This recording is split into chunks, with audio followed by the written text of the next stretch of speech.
그리고 행동 경제학이 어디에 쓸 수 있냐 하면 현 생활, 실제 생활에도 많이 쓰입니다.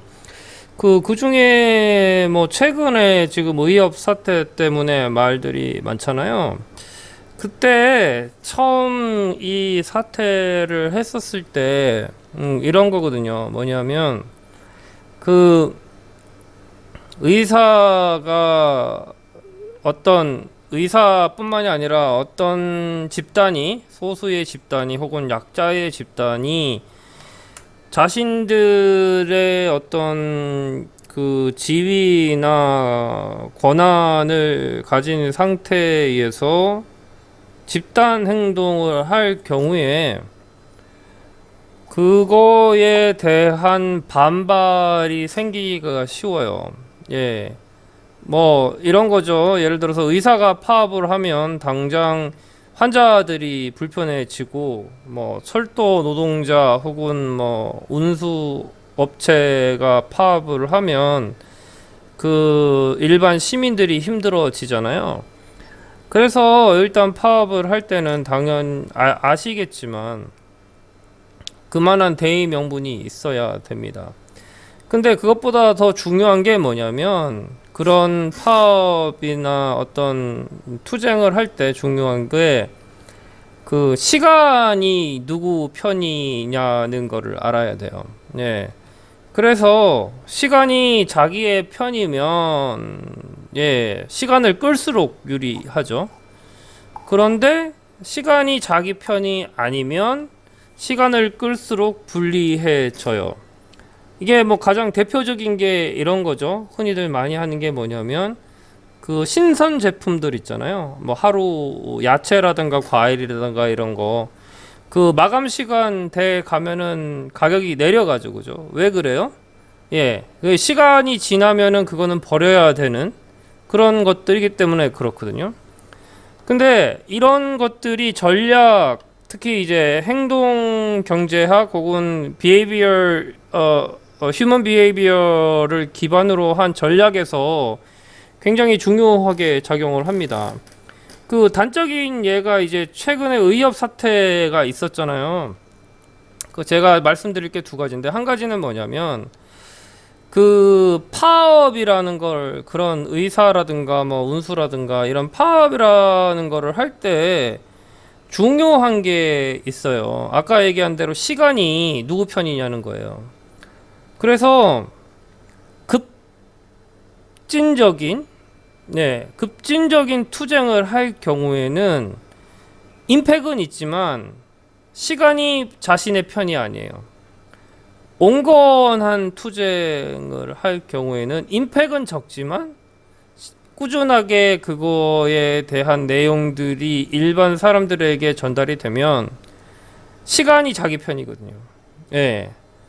그래서 그때 처음에 그 파업을 시작을 했었을 때 사실상은 보다 효과적인 방법은 뭐였냐면, 뭐 의사가 옳다 옳지 않다 그거는 둘째 문제고, 여기에서 지금 다룰 건 아니고 제가 그걸 하려고 이 동영상을 찍는 건 아니니까, 파업을 사실상 하지 않고 계속 경고를 하다가 한 번에 올스톱을 시키는 방식의 파업이 훨씬 나았어요.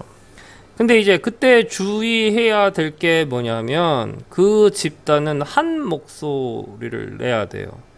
예, 여러 다른 목소리가 나오기 시작을 하면 그 집단의 행동은 환영을 받지 못할 뿐만이 아니라 내부적으로 붕괴될 가능성이 굉장히 높아요. 그게 무슨 얘기냐면, 아까 그 이제 원래 만약에 제가 만약에 그런 거를 그걸 한다고 하면 그 내부적으로 어떻게 할지가 될 때까지는, 예, 될 때까지는 그냥 정상적으로 일을 하고 언론에 그 듀데이만 정해놓고, 그죠?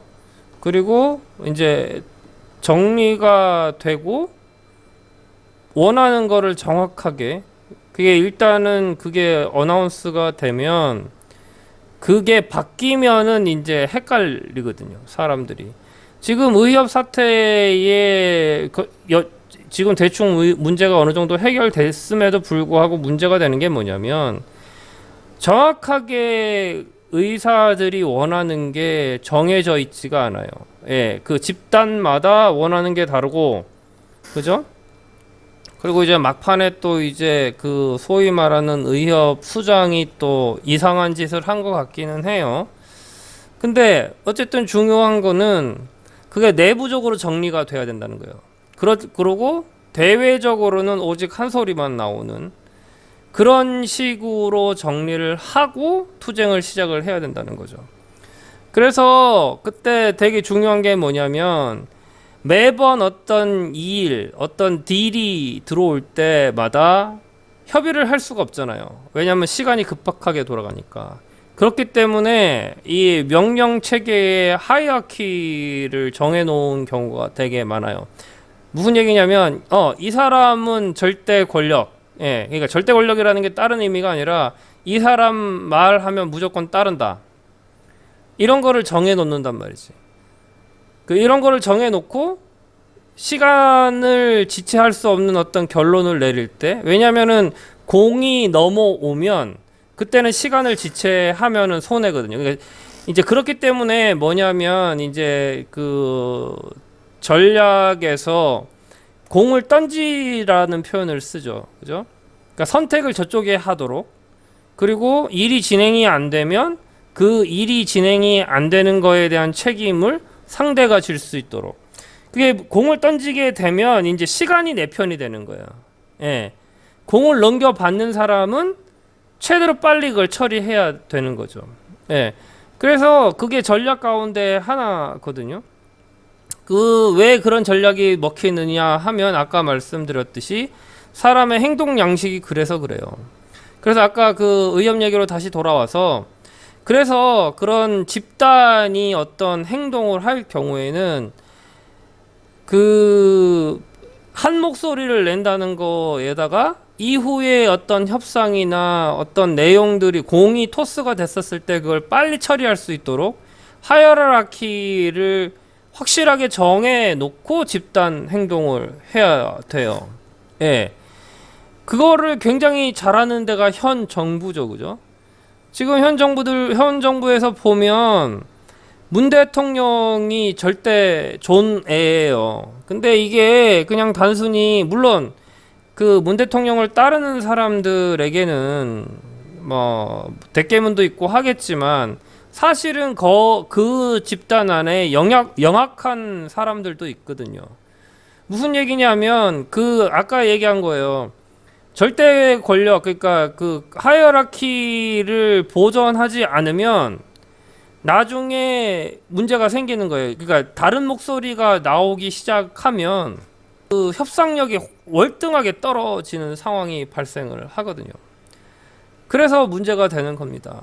이제 의협이 한 가지 잘못한 게 그거고, 그리고 이제 지금은 의협에서 어느 정도 협의를 했어요. 그죠? 그래서 그 협약서도 쓰고 했는데 지금 대전협인가요? 예, 거기서 지금 난리를 치고 있잖아요. 그러니까 이것도 이제 전략적으로 굉장히 나쁜 거예요. 제가 그때 페이스북에 어떤 얘기를 했었냐면, 예, 이렇게 얘기를 했었어요. 그 사건 있을 때 의사들이 현 정부를 도와주는구나.